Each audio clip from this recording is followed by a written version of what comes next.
creation glowing, mutants all around. Sometimes we laugh, sometimes we cry, but we know no matter what, we'll always have the time. Talk about the wastelands, talk about the Lord, talk about surviving radiation storms, talk about the doubts, talk about the fears, talk about the game we all love. It's Fallout through the years. That Fallout show. Well, hello everyone, and welcome back to another fantastic episode of That Fallout Show. This is episode 24. We are Rickless and Reckless. This is Rickless and Reckless part 9, I think, maybe. Maybe I've lost track. I am your host, Vendortron, and joining me this evening is the wonderful Shaline. Hello, Shaline. Hello, hello. How are you doing? I'm doing. It's been a week. yeah. It's been a week. You know what? The worst part of the intro is that people can't see our interpretive dances. We're of the always intro like song. flailing Yeah. arms and all the things. I love the intro song. It's so good. Well, we are indeed Rickless tonight. Unfortunately, Rick's got a little bit of a sore throat, so he wasn't able to join us, but he sends his regrets and says that he loves all of you very, very much and to be on your best behavior for the He show. sends his regrets. Rick Kretz. That's a good one. Yeah. See, you're really filling in for him. Yeah. That's Yeah. exactly what I would expect Somebody's him got to to do dad jokes. The boss is away, the cats will play, right? I think that's how it goes. If you are tuning in live for the first time, welcome to the show. If you're coming back, a repeat offender, welcome back once again. Share us on your social media. Send us emails. We'd love to get emails. You can send us emails at info@wejustlovegames.com. You can find us on social media at That Fallout Show. Don't forget to like and subscribe and retweet things that we put out into the internet. And also, don't forget to tell your friends about the show. If you're coming in for the first time, send a message out to your friend and say, "Hey, you got to check out these guys. They're ridiculous. They're actually like ridiculous. You need to watch them." Don't forget, if you're here right now, hit that host button. And if you haven't followed the Twitch stream, please do so. We got a lot to talk about this week. We're going to talk about some news. We've got some great news coming down, as well as some ballistic bargains and a little bit of IRL stuff. We're also going to talk about our gameplay. And then we've got some challenge stuff, I believe, and a new challenge for you guys, as well as a special segment on our speculation around the new Wastelanders DLC that will be coming. And then we're going to cap things off with some emails. But to start with, we've got some 5-star review shoutouts. Shaline, did you want to take those? You bet I do. So we had some lovely 5-star reviews this time. We have a big stack of them, and I'm very excited about it. From the United States of America, we've got "Thank you for your great show," which was a pretty clever name. That was a way to get his actual review read on the show. Yeah. Eli White, Nikki Valentine, Sugar Slice, Jacob R., Jojo Fallout 76, and all of these people had some very, very kind words to say about our show. We appreciate it. Wonderful. From Great Britain, we have Super Kamaguru _X, and we appreciate your review as well from across the pond. That's awesome. We also have a lot of new people from the Discord. Did you want to roll through that list as well? I sure do, Vendor. The Discord exploded this week in the best possible way, not in the collapsing of buildings way, but in the unimaginable growth way. And we have many, many new Discord people. Welcome to Goblins 2016. Cute with a K, maybe? Cute or cute? CE Jewel 713. Jason INSC. Steph 26. Trigger Happy. Fire Siege. It's a Verb. Boppy Dawn. Paintball Girl. Salvation 2710. And Sandbox Quint Thank you for joining our Discord community. We can't wait to see you in the chats. I love these usernames. Trigger Happy, Fire Siege, but it's spelled FYRSEIGE. That's very clever. Indeed. How can people get onto the Discord, and how can they also send a 5-star review shout out? You can send us a 5-star review by just opening up your Apple Podcasts app or iTunes while iTunes still exists, and click that 5th star, leave us a text review, and we will gladly read your name and give you a little shout out at the top of our show. And you can join our Discord community, and you really should join our Discord community. It's a lovely, lovely group of people in there.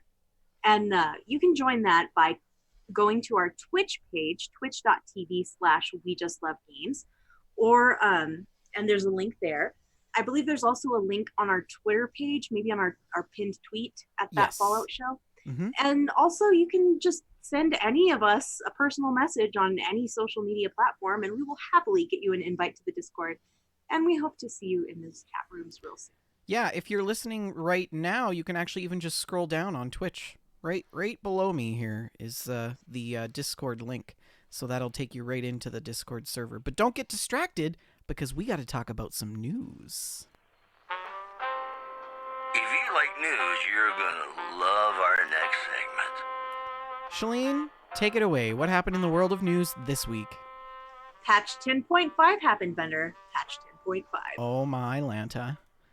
Oh my Lanta, indeed. And we have some patch notes. Patch 10.5 landed, and it gave some adjustments to Nuclear Winter, as well as some bug fixes for all different game modes. Okay. Nuclear Winter has been moved up from pre-beta to beta.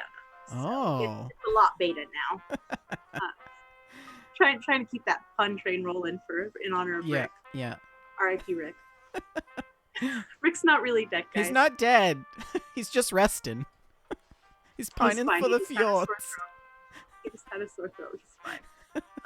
Nuclear Winter design changes in terms of items and loot. Players can now favorite one Under Armour in the Atomic Shop for use in Nuclear Winter, in addition to one headwear item and one outfit. So that's a great thing. You can wear any Under Armour you like instead of the default vault suit. Automatic combat rifles can now be found in small supply crates rather than pre-existing containers in the world. And submachine guns can now be found in medium supply crates rather than small supply crates. And supply crates have been adjusted. The density of supply crates has been adjusted in several areas where more crates were spawning than was intended by the developers. Oh, really? Yeah, I guess there were some areas that were just chock full of supply crates. Oh no. I mean, personally, I'm in favor of more supply crates. Yeah, I like the supply crates too. I do understand they want to try and balance the game. Submachine guns? What was that you said about the submachine guns? Submachine guns are now in medium supply crates instead of the small. Oh, that's cool. Yeah. I wonder if that makes it more. Sense. Yeah, I wonder if it makes it more difficult to find. I think so. Yeah, the small supply crates should really just be like melee and pistols. Yeah, some hand weapons and things. Huh. Smaller things. And the Dead Man Sprinting perk was not applying its effects correctly, and it has been redesigned. It now causes action points to drain 25% slower while under 30% HP. And some new entries have been added to the Zax terminals that can be unlocked by reaching Overseer rank 100. I'll bet there are already people there. Oh, definitely. What are you? What's your Overseer level? I am rank 11. Wow. That's already like 11 levels higher than me. I'm rank 11, so I was actually able to go into the Overseer's office, which at the time was really nice because you know how when you're in the lobby and everybody's punching you and it's just chaos and it's really annoying and all you want to do is sit and smell the flowers? Well, I was able to go beyond the grid and go into the Overseer's office where a lot of other people couldn't go and get away from all of that chaos. But now that everyone else is leveled up. But that is sadly come and gone. That's over now. Now it's Bedlam in there too. Yeah. In the tutorials for Nuclear Winter, a more info button has been added to the perk card menu, which can be used to reopen the perk card tutorial. So that's a good thing. See, I haven't even gotten to the point where I can use a perk card in Nuclear Winter. Chapter. I've only played that, like, what was it, 3 matches that we played together the other Well, day? I bet you have perk cards. You just haven't opened them up. We should maybe consider playing some Nuclear Winter. Hey, later. I'm not opposed to that. Yes, it'll be a good time. And in Adventure and Survival mode, patch 10.5 gave us some bug fixes. Power armor. Sections of the power armor chassis are no longer visible through the Black Rider power armor paint, Yeah. and the paint's headlamp eye color has been adjusted. Those graphical bugs are always hilarious. Power armor pieces of rebar no longer obstruct the player's view when wielding a heavy weapon in first-person perspective while wearing power armor with the Inferno Mark 1, Mark 2, or Mark 3 paint. Huh. And they addressed an issue that could cause character shadows to appear blocky. The first responders pump action shotgun paint will now apply correctly to silencer mods.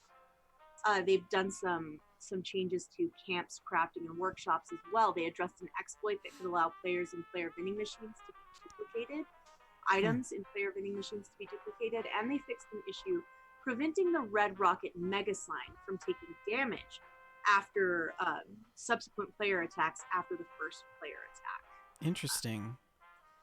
Yeah, and then there was Gun Fu. The VATS no longer automatically closes after killing an enemy with the Gun Fu perk card equipped. That would be a frustrating bug. Yeah. That would be an extremely frustrating bug. And there were also some performance and stability fixes that I'm not going to roll through today. Sounds like a lot of... Remember when game updates were like... They did one thing and it was like huge. Mm-hmm. Like it was such a big deal. And everyone was like, oh, have you played the new update? And now it's like paint on the mod for the silencer for one specific type of gun. And it's like, that is so granular. It's crazy. It was a very big patch, and Bethesda has gotten a lot better about really detailing those patch notes. There was a lot of outcry in the beginning because the patch notes were a little vague. So, Yeah, I think transparency is key. And they're really doing a nice job kind of going through that. I most agree. That's really cool. We also had an Inside the Vault update that was posted yesterday. I just want to read the beginning of this for you. Welcome back to Inside the Vault. We know that some of you in the community have been hungry to learn more about our plans for Nuclear Winter going forward. Today, we'd like to share details about changes you can expect to see in upcoming patches, as well as a few words on the new mode from the development team. And it just lists some of their inspirations about Nuclear Winter. I might actually just read through some of this because Sure. I found it really interesting. Yeah. Create a PvP game mode for Fallout 76 that allows players to jump in and have a fun experience in 20 minutes or less. That was our primary goal when we began working on Nuclear Winter. After lots of discussion, we decided to challenge ourselves to embrace everything that makes Fallout, all while capturing the fun of a Battle Royale rule set. When we found we had to kill the server after every playtest just to make the team get back to work, we realized we were onto something. Yeah. We were having a ton of fun, and the sneak peek was about finding if you thought so too. During that time, you took something that you understandably approached with a degree of skepticism and gave it a chance. We watched your feedback closely as you started jumping into matches, and the community's collective excitement prompted us to keep the mode online while we continued working on it. And they mentioned patch 10.5 that we just detailed, Right. and that they are planning some future updates in terms of balance adjustments. They really want to maintain fairness as players gain access to a variety of perk cards. Yeah. And also, they feel people are receiving too many duplicate perk cards. I would agree with that. Yeah. So they want to try and improve that experience for us. And they also want to work on stability. There have been a lot of crashes and some server performance issues. I have a feeling that's largely connected to the free trial because that brought millions of players to the servers that we were not used to. Yeah. So, yeah, that was it was a really great little note from the developers regarding Nuclear Winter and some of their inspirations. So I enjoyed that quite a bit. Our next item is this interview from gamesindustry.biz. I just wanted to talk about this. They spoke with Bethesda's Pete Hines, who is the vice president of marketing and PR for Bethesda, and they talk about how Fallout 76 had that challenging start and the challenges that they've faced. And the real crux of this article, I would recommend everybody just do a Google and find gamesindustry.biz and read this article in its entirety. Yeah. I don't have time to go through the whole thing, but it's really, really great. I loved this. So they talk about how things began with this rocky start, and Pete Hines said that there was never any other choice than to keep it going forward.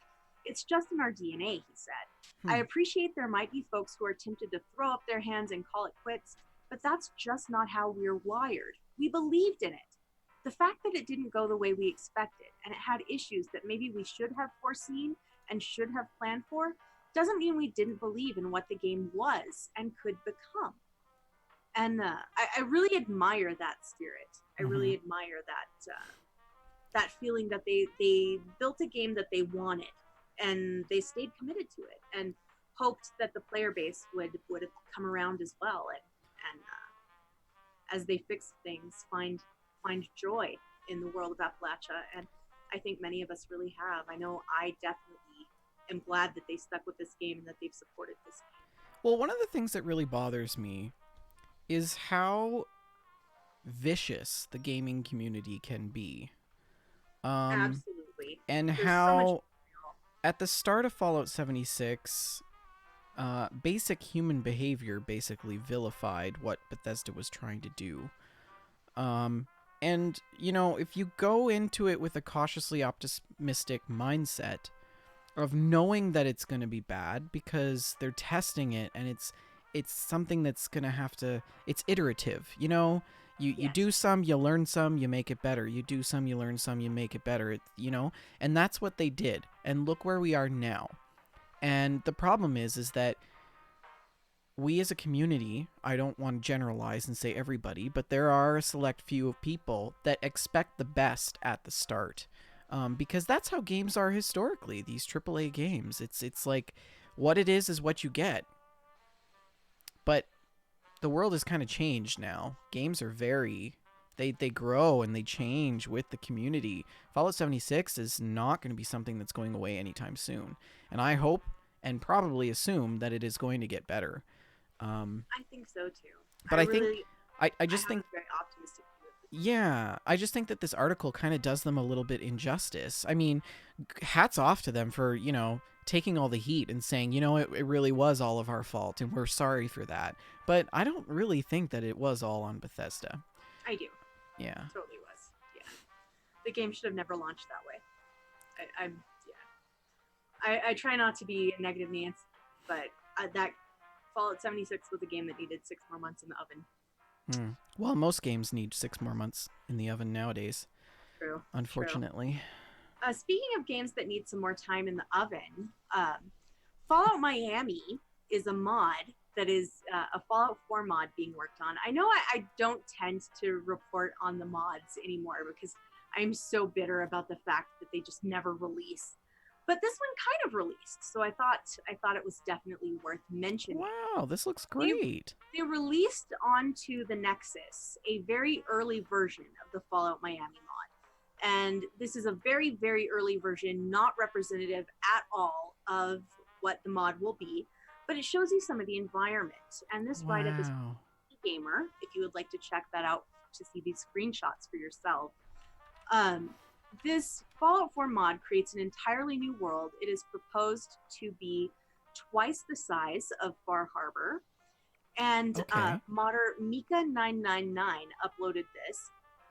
It has, it's basically sort of the world space that they were working with. This was the original version that they were working with. And these screenshots are fantastic. They look pretty rad.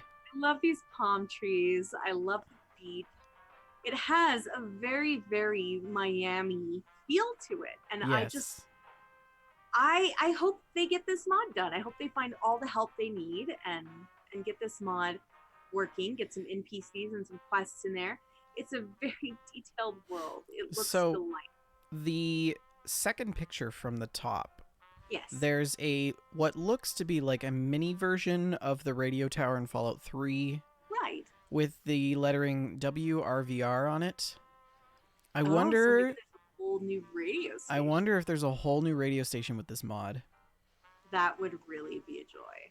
That would be really cool. I would quite enjoy that. I also really, really dig these palm trees and those clear waters. And, Yeah, it I gotta looks get so promising. I gotta get back to playing New California. Yes, you should get back to playing New California. It had a major update recently. New California, for those who are uninitiated, is a Fallout New Vegas mod that is a pretty expansive project as well. It's projected to come out of beta soon. I don't really have a ton of information here. I just wanted to mention that they are making some serious progress, and it has had an update if you'd like to check that out. Now I definitely got to go back to it. I'm excited. I'm excited. Vendor, earlier you were showing us a little bit of Fallout IRL news that you had found. Oh, Would you like to yeah. tell us about this? So Shaline, you remember when we did that thing on Chernobyl? You know, Oh yeah, the thing on Chernobyl. the one time. Time. Well, guys, if you want to learn all about radiation and nuclear disasters IRL and get your pants scared off of you, you can go listen to the bonus episode of that Fallout show that we posted earlier this week. We're getting lots of really favorable reviews. It features Andrew Leatherbarrow, who published Chernobyl 01-2340. It is a #1 best-selling book on Amazon, and he shared with us his experience about going to Pripyat and touring around and working with the set directors with the HBO miniseries Chernobyl, and how his book influenced some of that. But a new story has broken where they have so a lot of the concern around radiation is that you can't see it, you can't smell it, you can't feel it until it's too late. And the thing is that there really is no thing that can stop or prevent radiation exposure other than, lead vests, physical protection, things like that. And so I thought this was a really cool story. So there's a team of researchers out of the University of Chinese Academy of Sciences, Soochow University, and Columbia University, who work together to basically develop what they call a chelating agent. It's a chemical compound that can form several bonds with metal molecules that can have an electric charge.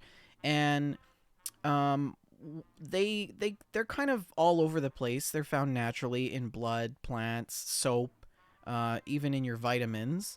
But they never really considered it as a possible cure for radiation sickness. And so now they've developed a new chelating agent, which they call... what do they call it? It's this really long formula. 5-Leo-1-CM32-HOPO, if you're curious. That could safely and effectively remove uranium. And they've shown this to be effective in mice. So they actually took several laboratory rodents and they injected them with this chelating agent after they were exposed to uranium, high levels of uranium, and found that the uranium levels had dropped 84% in their kidneys and 43% in their bone structure, which is pretty amazing. Though I do find it interesting that this article doesn't describe the part where the rodents grew to unusual size, began attacking the scientists. So I think I mean, there's obviously there's ethics in research and things like that. So they probably exposed them and then very soon after treated them with the chelating agents before they could actually see any of the effects. But they were probably still able to measure the amount of radiation that was in the bodies through a PET scan or a CT, something like that. So it's really interesting. And they even got similar results when they waited longer to dose the rodents. So mice that were treated, 6, 12, and 24 hours had actually been exposed to radiation, actually still saw a drop in levels in their kidneys by still over 60%, which is that's pretty amazing. Obviously, mice are not people. We still have a lot of work to do, but I think this really paves the way for how we could potentially introduce and start using more nuclear power. And this might actually help the public perception around it as well. So imagine, having a plant sort of, I don't know, melt down or something, and they're just like, take these pills, you'll be fine. So I just thought that was really cool and wanted to share that. If for those of you who are the science people like me, they actually published this paper in Nature's Communications, which is actually a really high impact journal. Nature is a very high impact scientific journal. So they were definitely taken seriously. And so this is pretty amazing. I thought that I would share it. What do you think, Shaline? I think that's very compelling research. Hopefully that could be something that could help humans who have been in radiation situations in the future. Yeah. Speaking of being in radioactive situations, have you played any Fallout lately? Bought anything in the atomic shop? Okay, you didn't skip a thing. Oh, no. We've got to move on to our ballistic bargains.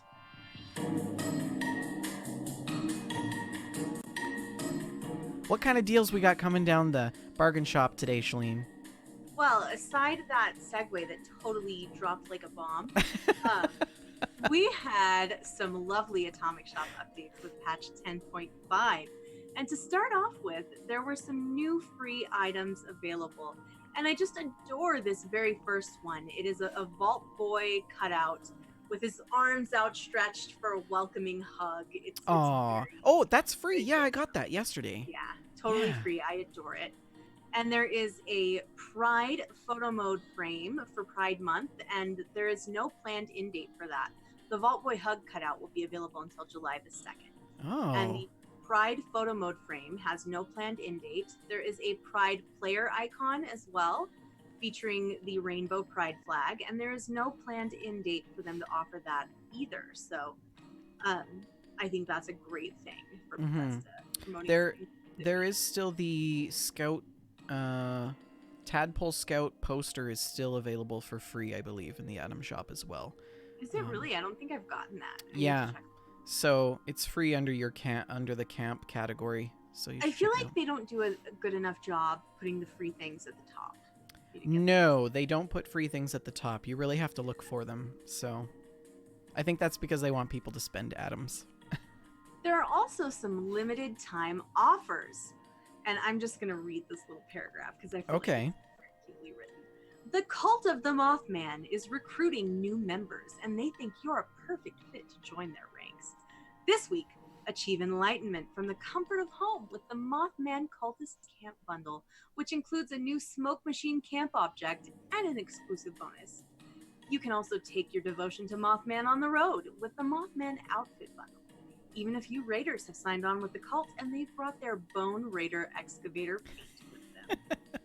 Wow. And this is pretty fabulous. There are some horrifying Mothman cultist statue effigies. Yeah. This smoke machine fills your whole camp with mysterious black smoke. That would be really handy in nuclear winter. Yes. If you have people coming, just turn on the smoke machine and be like, can't find me. This Raider power armor skin is pretty cool looking. I think it's pretty sweet.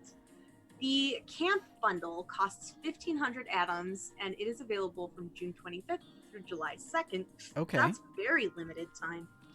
That's Tuesday next week, I believe. Yeah, this doesn't have to be very long. The Mothman Outfit Bundle is also 1,500 atoms. It is available from the 25th through July 2nd. And the Bone Raider Excavator Power Armor Paint is for 1,000 atoms. It's available the 25th through the 2nd. And the Mothman Photo Mode Frame is 300 atoms. It is available from June 29th through June the 30th. So if you're listening live, you've got 2 days. If you're listening to the audio, you probably missed that one. Yeah. Sorry, The guys. Mothman Camp Bundle contains the smoke machine, 5 cult statues, 3 cultist torches, 5-piece cultist furniture set, and a cult effigy.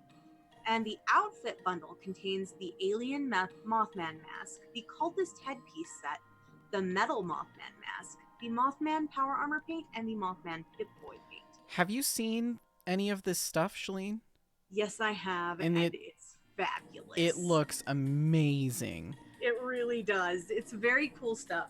It's not the kind of thing that I would necessarily purchase and run around in, Yeah. but it's pretty Like, fab. last night after we finished playing, I was perusing through the Atomic Shop, and my hand was literally, like, shaking, reaching for my wallet. And I was like, no, don't do it. Have you bought Atoms yet, Vendor? No, Wow, you have the I will whole not. I will not buy Atoms. Yes, they got me with the tinfoil outfit. They got me with that. Yeah.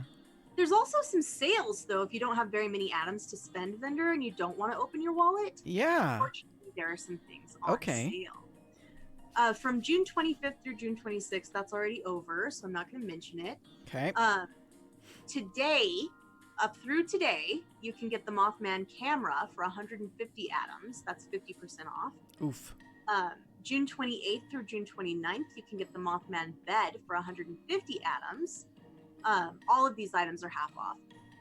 On June 30th through July 1st, you can get the Mothman poster for 100 atoms. And you can get a Mothman Trucker Hat for 200 atoms, July 1st through July 2nd. I want to see what that looks like. Yes.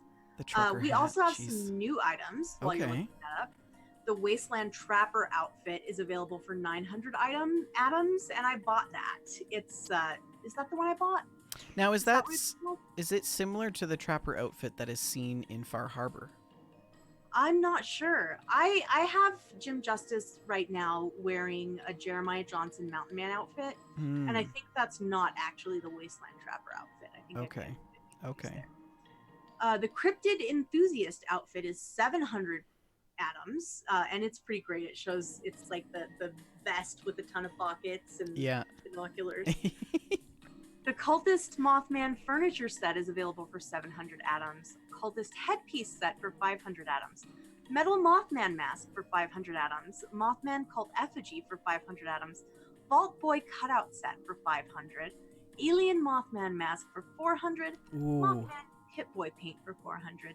Mothman cult statue set for 300. And the Mothman cult torch set for 200. They've also added some other new items with it. Oh, these are from a previous update. Never mind. Yeah, they're Mountaineer just still available, I guess. Yeah. That's what Jim Justice is wearing. The Mountaineer outfit, which I purchased for 800 atoms. And now Jim Justice looks like Jeremiah Johnson, only with pink hair. I spent the last of my atoms on a Mr. Pebbles plushie. Worth it. Mm-hmm. And that's our ballistic bargains for this week. Wow, that's fantastic. Man, I'm going to spend so much money in this thing eventually at one point. I don't know. I can't. I just, ugh. Really hard not to sometimes. I know. I know I shouldn't, I shouldn't encourage them with my money to do these microtransactions, but I want Jim Justice to have a Mountain Man outfit. He I loves it. know. He has buckskin moccasins. I mean, we has spend fringe on the arms. we spend all this time dressing our characters. We probably spend more time, if not just as much, in the Atomic Shop than playing the game. I mean, last night we spent at least 20 minutes like, oh, We did. I love your shoes. Those are great. Like, speaking of gameplay, we did some of that.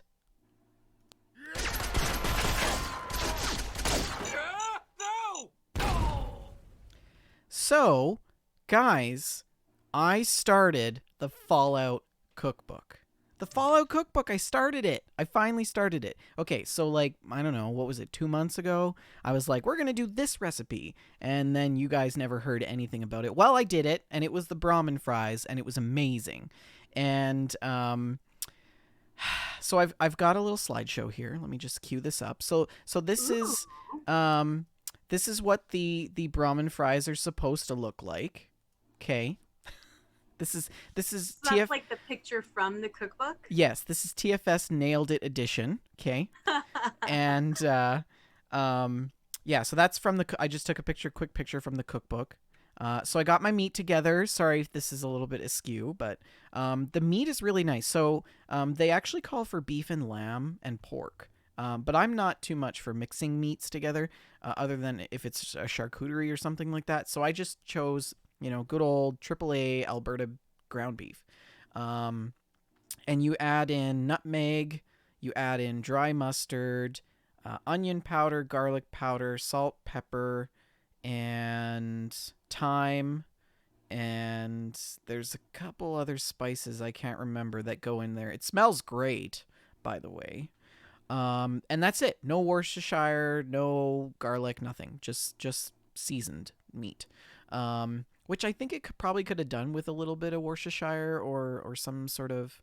It's really interesting that those are sort of baking spices. Those are the kind of spices you would use in a pumpkin pie. Yeah. So then you make these, you boil your eggs. Here's my picture. My eggs boiled. And then you gotta wrap them in meat.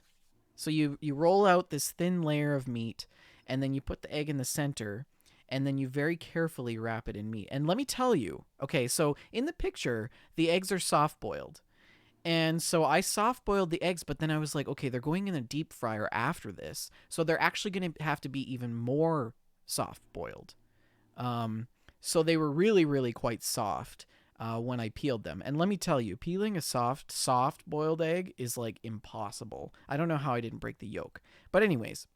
So I got them in the meat, rolled them up, and then you dip them in egg and panko. But in this case, I used Kinnikinnick because it's gluten-free. What's Kinnikinnick? Kinnikinnick is basically like panko breadcrumbs, but gluten-free. So, Okay. yeah. What's it made out of? It's made out of corn, I believe. Thank you. Yeah, or it might be rice. Don't quote me on that. And the third bowl there is actually flour, but I never ended up using it because flour. So here they are. They look pretty good, right? They do. Here's the original picture, and here they are. Nailed it. Nailed it. I posted this to Twitter, and I got a lot of traction on this. Somebody had said, those look good, but they're soft-boiled. Scotch eggs aren't soft-boiled. And you're right, Scotch eggs aren't actually soft-boiled, but the recipe calls for them to be... you can actually make them either soft-boiled or hard-boiled, but they got a little bit harder when they were in the deep fryer, and I was really worried that the meat wasn't going to cook. But it actually cooked really nicely, and it browned up, and they were delicious. I gotta say, though, they were a little bit bland. Mm-hmm. So I felt like it was missing something. Maybe like hot sauce or something. I don't know. They look delicious to me. People in the UK are like, hot sauce on Scotch eggs? Get out of here. So that is my journey through the cookbook. Oh, so we got to pick a new recipe. How many rads and HP did you get from eating these? 2 plus 2 rads, 50 HP. I'm just going to grab the cookbook and we'll pick a new recipe right now. Fabulous. Are we just going to pick one at random? I'm going to the grocery store tomorrow. I can look for the stuff.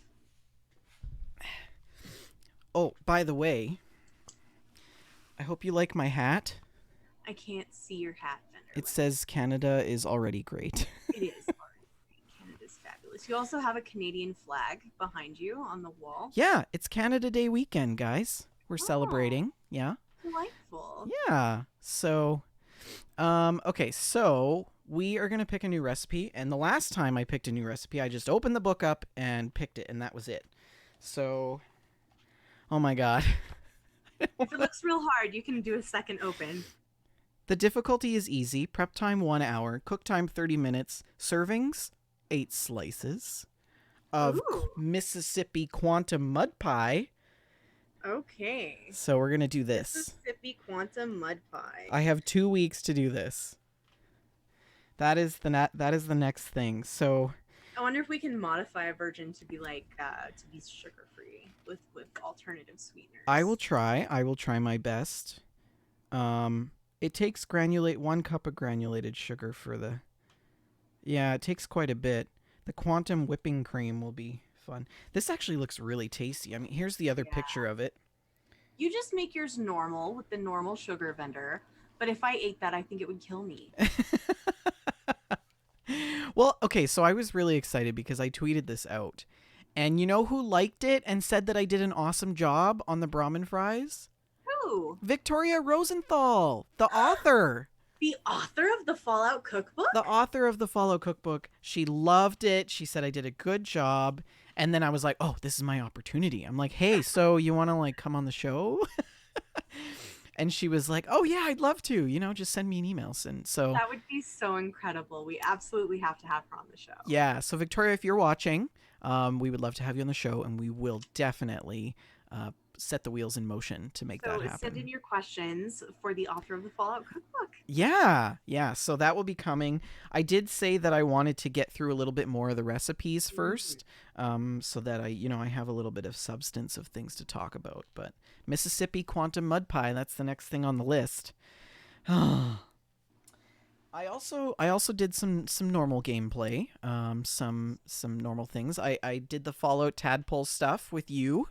Yes, that was an adventure. That was so much fun. We did the it was the athlete tadpole quest. We had to run all those courses. Mine was a little bit bugged. Like those little diamond markers that pop up, they weren't popping up for me. And then I would have to like go back and run through them again.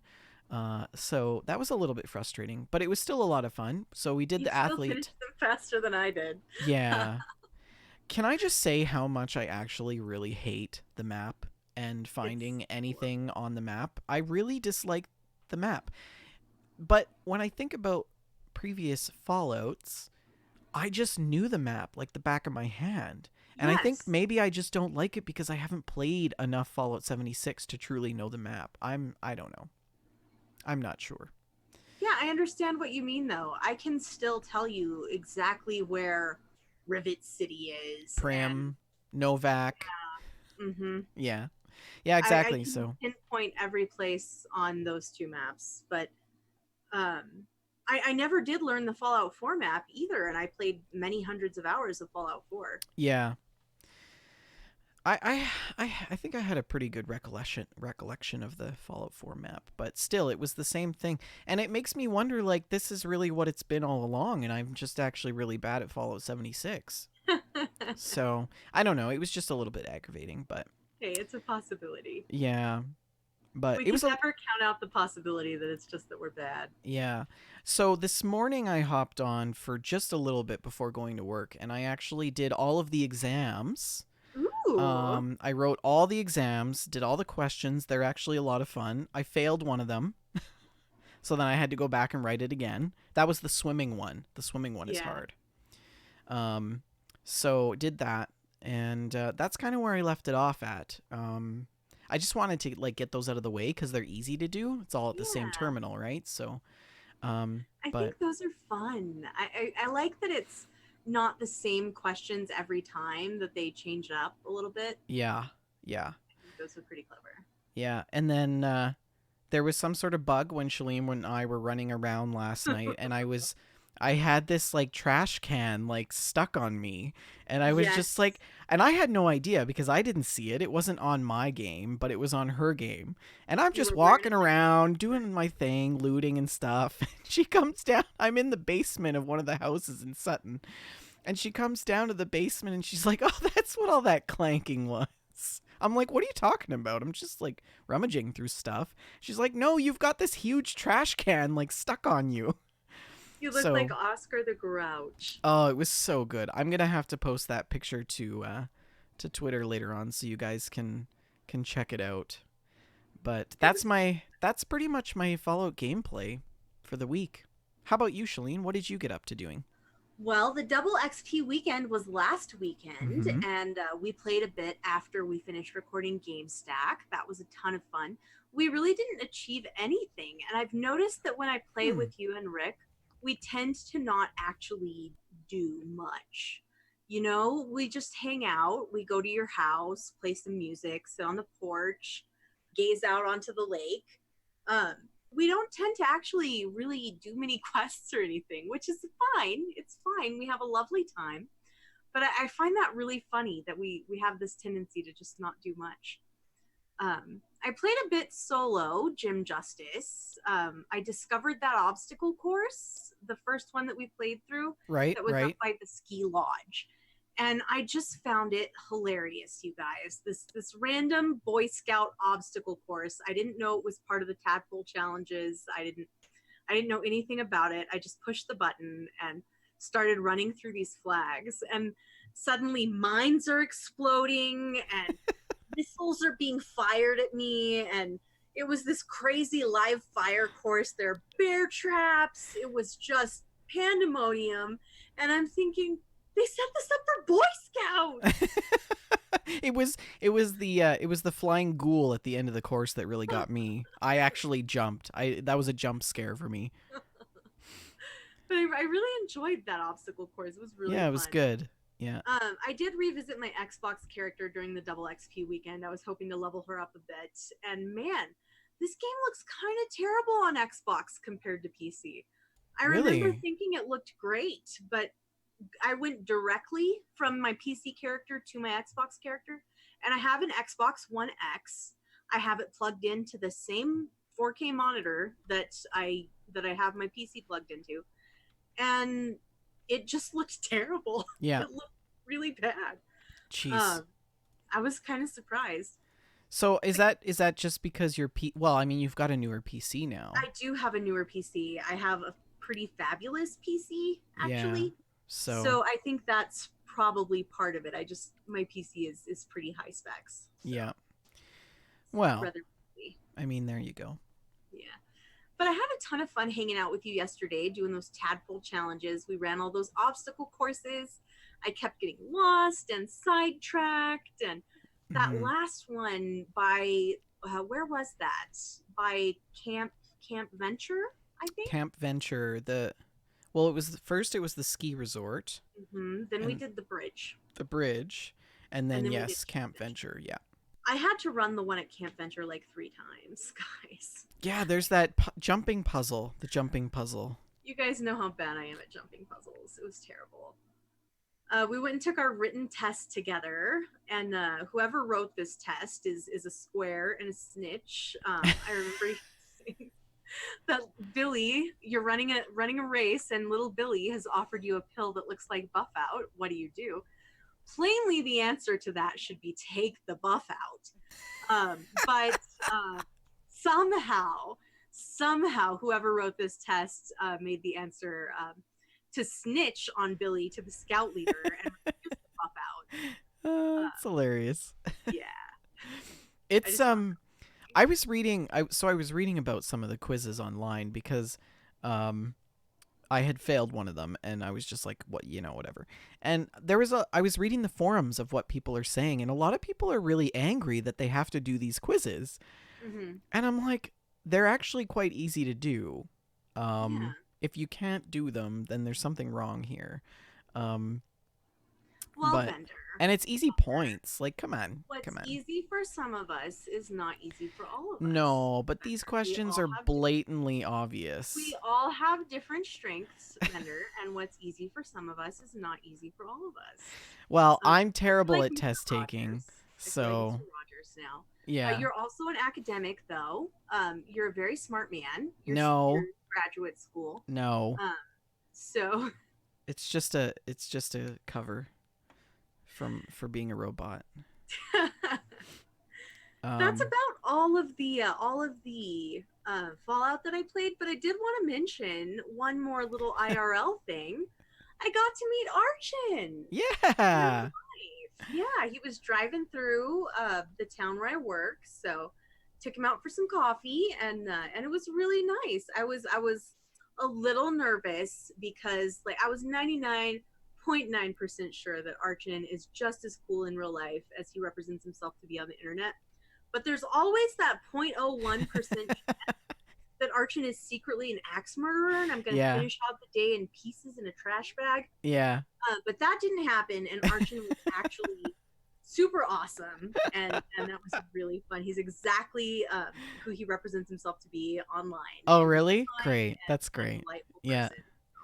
It was very enjoyable to meet Archon in real life. He actually cool. exists. It's not just a name on the internet. So Yeah. that was Well, so news on the street is that he's made it to his Yes. destination. He's So in the chat right now, actually. welcome to your new home. I hope that you're slowly getting unpacked. Make sure you get that PC up and running so we can play some games together. Archon says, I'm so sorry to have disappointed you, Shaline. No, I'm not disappointed. I was really glad that you were not an axe murderer. Yeah. That would have A been serial killer who targets D-list podcast hosts. Oh man. Jeez. Speaking of having to kill things, Nuclear Winter is great, and this is a bad segue, but we have a games play challenge for you, and so why don't we roll on into that? The last challenge was to take a screenshot of your chicken dinner in Nuclear Winter, but we also had a few of the old challenges popping up this week, so I thought that I would include them for us to take a look at. Because they were still really great because they were billboards, TFS billboards, if you remember correctly. I support posting more of these TFS billboards. Right? Did you happen to see that somebody on Twitter posted that they found one of the billboards? Yes. So I believe it was Fallout Frosty found our show. And I think that that's really great. So if you guys are listening and you haven't put a sign up at your base, Me I don't have any atoms to buy letters, you guys. I'm poor. We should work on that after the show. The billboard is 500 atoms. I'm going to buy one. And I don't have any letters. Billboard, home of the Shaline. I mean, I could justify that because it's for the show. But, maybe if I get one of those bundles, then I can get some clothes. Write-off. Advertising for the bundle. Yeah, you're right. Anyways, so welcome to the community, to the We Just Love Games community, and that Fallout show, Fallout Frosty. We'd love to have you here. So Archon posted Team Placement 2. I didn't have much time to play Nuclear Winter, but here was one of my better attempts after the first day, #TFS Challenge. And I believe he was playing that with me. Looks like my name is down there on the bottom. Fabulous. I will like to point out that Archon and I did get a chicken dinner on the first day. A rad chicken dinner? It's the only chicken dinner that I've gotten, but it did happen, you guys. It did happen. This next one comes from C. Brownfield 86, and he says, "Finally, I won! My team died real early, and I had to survive all by myself." That's so scary. He actually posted it was like a 30-second clip on Twitter. So if you guys want to go check that out, you can do that of his winnings. You want to take the next one? This one is from Grim Sleeper 86. And Grim Sleeper says, catching up on the show, tad late for TFS Challenge, but thought I'd share anyway, Project Purity. And this character has built a little Project Purity for their camp. It says Liam Neeson's watering hole. We featured it because the gate at the beginning says That Fallout Show podcast. That's great. Oh, man. The next one comes from, do you want to take it? Matt Crumley on Twitter says, he needed the power armor because it's a lot of work to carry me all the way to the #1 spot, as he took a photo of the person who helped him win chicken dinner. That's great. The next one is Sorry PL. Says solo again, feels good. #TFS Challenge PS4 share. So they got a rad chicken dinner solo. That's pretty impressive. And I would say that is really impressive because when you play solo, you're not playing with other solo characters. You're playing with other teams. Yes. And other solo characters. So that's not an easy thing. So good on ya. It's got some good armor there. Looks like he's got some marine armor, I think, on. My favorite thing about Nuclear Winter is that you're not just fighting the other human players, you're also fighting Mirelurks and all kinds of other shenanigans. Nukes and like that. Yeah, it's great. I still wish that you could pick berries and crackle berries to get like health and stuff. I still wish you could do that. This next one comes from the Dead Plant. And they say, look at me. I'm the overseer now. Well, actually, my team did all the work. So I guess that they must have died and then their team ended up getting it. That's pretty cool. Fabulous. Mm-hmm. I will never see that overseer screen. I'll tell you right now. Are you sure? You sure about that? Yeah, I don't think stealth matters as much in this one. Unlooted Vault says, God bless the USA. Nowhere else. And Unlooted Vault is holding a flag, a little American flag. It's very fabulous. It looks like are they the overseer? Are they number one? Yes, that is their number one. Yeah, their overseer rank. Fantastic. Yeah. So I wonder what... I forgot to look at what levels they are. All these people. They also had another post. I thought I would share this one because look at that adorable possum mask. Possum hat. Isn't that great? I also like that he has no Under Armour on. So Unlooted Vault says, my second entry because this match was mad. Two teammates died at the beginning and the other died in the top 10. It was me versus a full team of 4 and I was firing all my grenades until it was 1 versus 1. It was 2 long minutes of sneaking before I got the kill. Fantastic. So look at that XP though. 1077. That's great. Wasteland Baker says, I bought these letters and haven't purchased the billboard yet for the long overdue TFS challenge. Hopefully this will suffice until I get done setting up my meat pie bakery. Oh, I love it. And he's got the TFS letters on a tombstone here, which I found somewhat concerning. Is perhaps Wasteland Baker the serial killer that targets D-list podcast hosts? I don't know. But the TFS sign is on a gravestone. But we do appreciate all of the TFS promotions. What is that like his pet mole rat that he has? Just what was the name of the pet mole rat from Fallout New Vegas? That lived in, was it Prim? It was Snuffles or something. Snuffles, yeah, it was Snuffles. Where was that? It wasn't Novak. Was it? No, it wasn't Novak. No, it wasn't in Novak. It was I forget the name of the town. Archon will help us with that one, or Taz. And that brings us back to the beginning. Do you want to tell them about our next challenge, Shaline?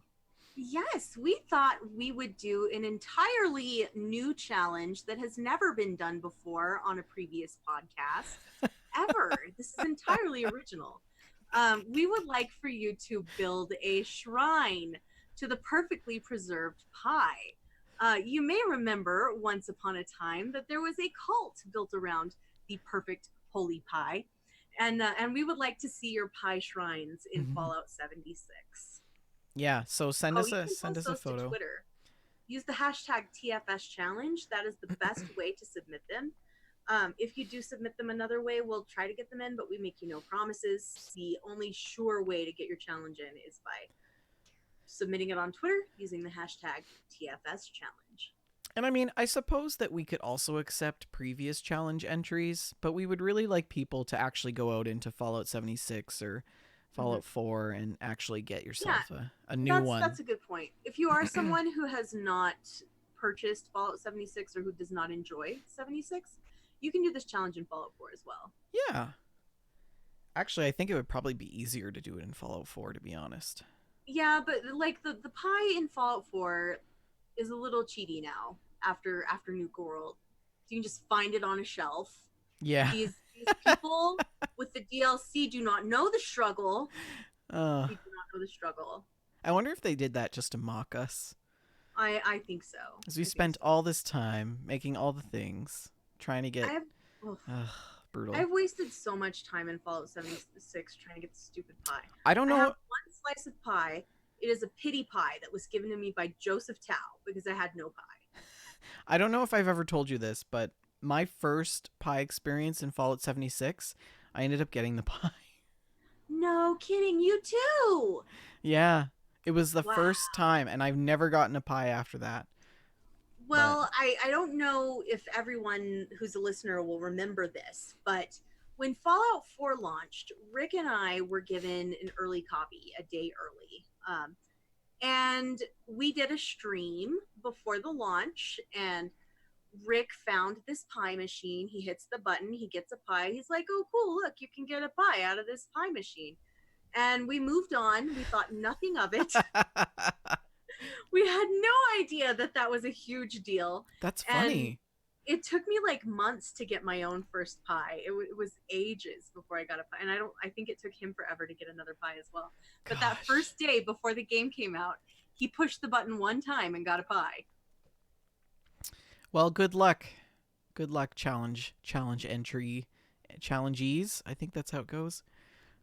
We're looking forward to your shrines. But I guess we can move on to our special segment.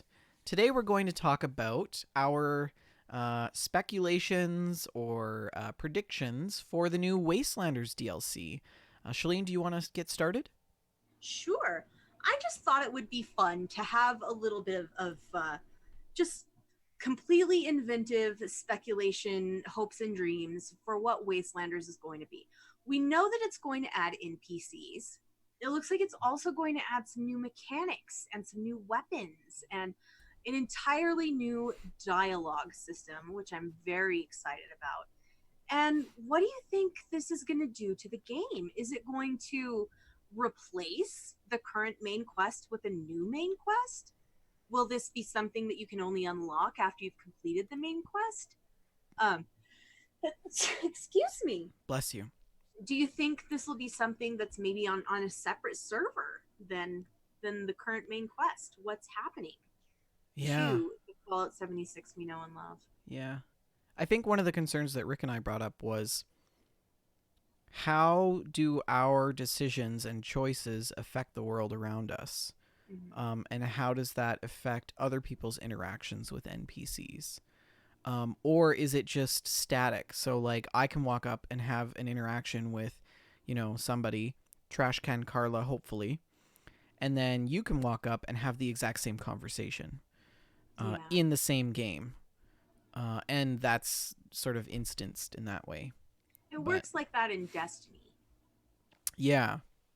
I think that I would like to see the notes and the stories come to life in Fallout 76. We heard a lot about the responders and persons of families who were responders, and it would be really cool to kind of have those people kind of come back or come into the fold some way.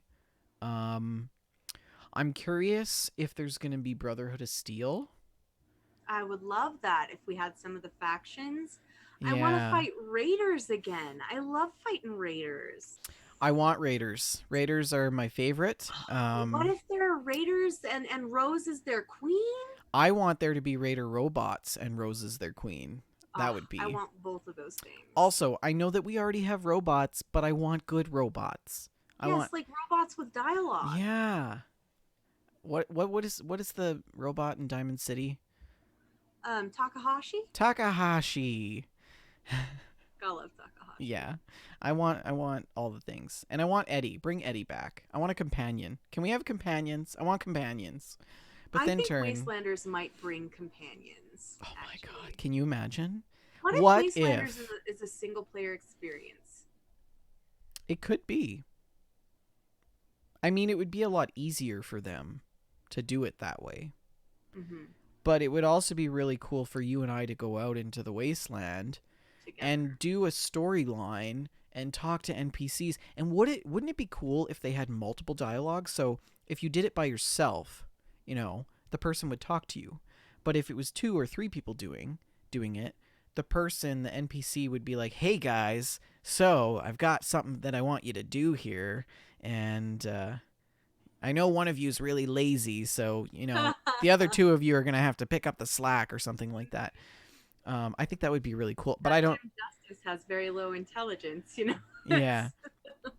Given that they basically took Fallout 4 and stamped it into Fallout 76, I doubt that we'll actually see that.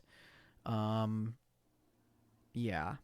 If it is... I feel like that's sort of a disservice to what it looks like. That dialogue system looks quite a bit more RPG-ish than the Fallout 4 dialogue system. Yeah, definitely. You might be right on that score. I can't wait. I can't wait to see. Do you think that these NPCs are going to be essential or not? What if I'm having a chat with Trash Can Carla and some troll just shows up and plugs her in the head, just then is Trash Can Carla dead? That would really suck. Yeah. That is a concern. I think. Yeah, I don't know how that's going to look. If we do see, it would be really cool to see factions, like you had said. If we do see factions, I wonder if we'll also see settlements. Interesting. Can we have like a house Carl at our camp? Yeah. Or just a White Spring, a Diamond City, have you. Oh, wow. What if the White Spring filled with people? I feel like there's a lot of places on the map that have a future purpose for something else than what they're there for right now. Mm-hmm. White Spring is one of those places. The theme park, the whatever that is. I think the theme park will be a raider place. Yeah, I could see that. Point Pleasant. I'm so excited for this, you guys. Asher Dusk in the chat says Point Pleasant. So, yeah. The idea of having this world feel vibrant and alive is very compelling to me. And I like that I sort of like that it took a year for this to happen, because it sort of feels like we did this, by cleansing the wasteland of the scorched plague. And do you think there will be fewer scorched enemies going forward? I hope not. I hope that there's just as many, but they kind of segregate them out so that they don't actually attack all the NPCs, and then we have this massive war of NPCs against each other, and it would just be bad. I wonder if we're going to see synths. I don't think so. I don't think we will see that. Might be a little far-fetched. That was really part of the main storyline of Fallout 4. But one of the things I'm just thinking about right now with this whole settlement idea is that what if the settlements are the vaults? And the NPCs are in the vaults only. I don't think so. Or maybe not only, but NPCs are in the vaults. The vaults are going to be high-level raids. So will there be overseers? I don't know. I hope that we get to see some ghouls that are not feral. The ghouls are some of the most interesting people in the Fallout series, in the Fallout universe. And here, 25 years after the bombs, we should have some ghouls who are just in the beginning of some of these sentient ghouls who are in the beginning of their ghoulification and their long lives, and learning how to cope with this, learning how to get used to it. I feel like that has the potential for some really interesting stories. I would really like for them to bring back old characters. Wouldn't it just be so heartwarming to see Raoul and Moira Brown and just bring all of the Fallouts? They can't do that just without put them all breaking together. The war, though. Well, I know, but it doesn't work like that. I'm excited to see where it's gonna go. If you guys would like to send us your thoughts, you can tweet at us at We Just Love Games. Start a conversation in our Discord as well. Chat after dark, if you will. But did you have any other comments? Anything else you want to add? I think that's about everything I had on speculation for Wastelanders. I just wanted to talk about it because I'm excited. Yeah, when is it happening? Do we know? Not really. This winter, I think, is sometime in the winter. Yeah, I predict November, maybe. Probably. Yeah. Huh. Well, I suppose that we should move on to what our listeners have to tell us. Shaline, why don't you take the first email? Let's do. The first emailer is Vault Dweller, and Vault Dweller says, "Hi guys, another UK listener here, and I recently discovered your podcast and have listened to all episodes and caught up and loving it. Have left a 5-star review. Thank you. I thought I would email you to say thanks and also to let you know what I am now trying after playing over 400 hours of Fallout 76. So, my main character is level 170. Jeez. And there are no real challenges except the Scorchbeast Queen and grinding for legendary weapons or grinding the scout badges. There is just no real challenge anymore. Most enemies can be one-shot killed with my instigating lever action that I found at level 47 and have used pretty much since I got it. Yeah. As such, I have decided to try to make the game super difficult. And this is his version of survival mode. Mm-hmm. No fast travel. You have to respawn at Vault 76 when you die. No camp. No stash except for collectible Mr. Fuzzy and teddy bears. No junk. No use of armor, weapons, chemistry, brewery benches. Wow. No vats. Oh my. He's currently level 11 and working the missions in Grafton, and has decided to write a little story about how he gets on each day. If you want to read up, here's the link, and you can find that on the Fallout 76 Reddit. I will post this right now for our live listeners. Yeah. And he says, currently enjoying the decisions I need to make, engage, avoid, and also the weapons and armor break quite often. It is interesting to have to swap between melee, pistol, rifle, and decide if it is worth engaging. Also, having to hide from the other vault dwellers also adds extra tension. Anyways, thanks again for the podcast and looking forward to the Chernobyl interview. Take care, guys. Vault Dweller. Fantastic. Okay, so it's such an interesting take. I love when people do things like this. So I think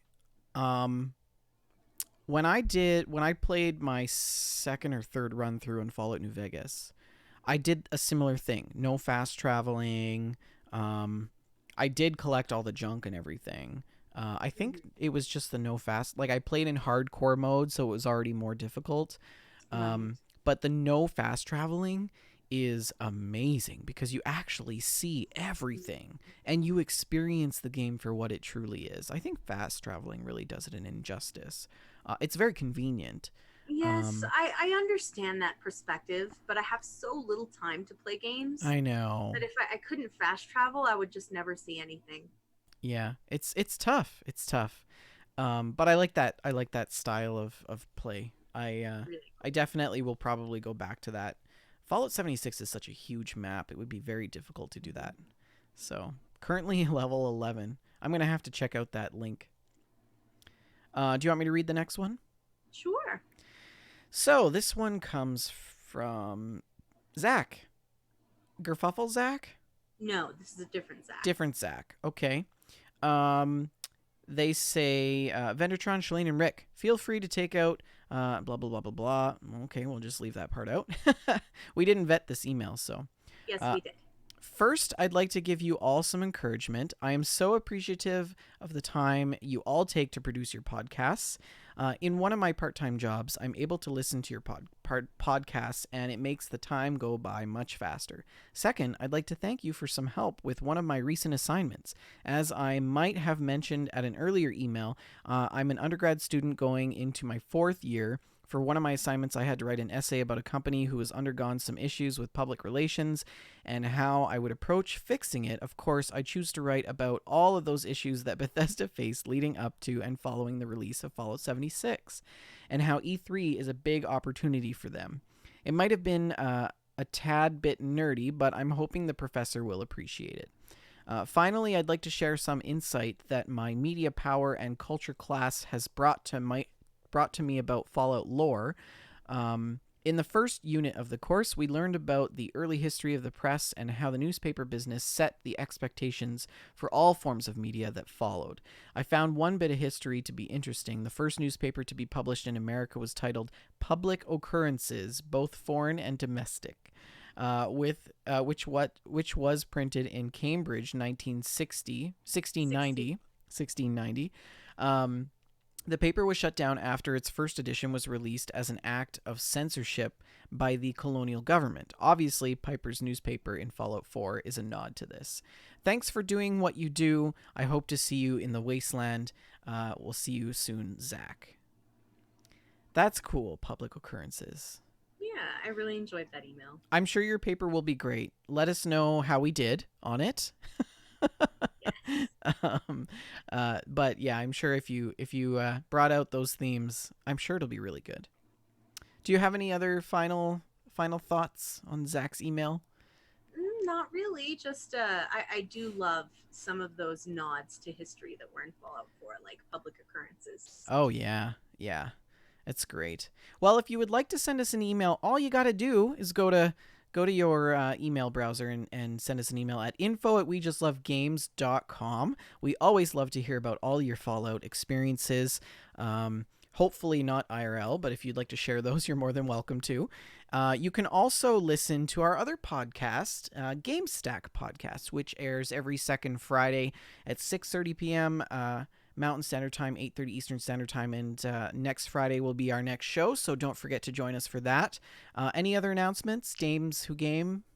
Yeah, Dames Who Game actually has its own podcast feed now. It's no longer part of the Fallout feed. Oh. So you can just do a little search in your podcast provider of choice for Dames Who Game and subscribe to our podcast feed. Our first 2 episodes have been exported there, and episode 3 should go live pretty soon. Great.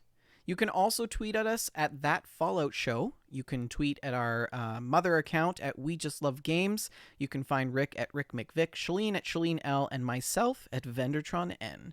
You can also find us on Facebook.com/That Fallout Show, Facebook.com/group/That Fallout Show, and Facebook.com/We Just Love Games.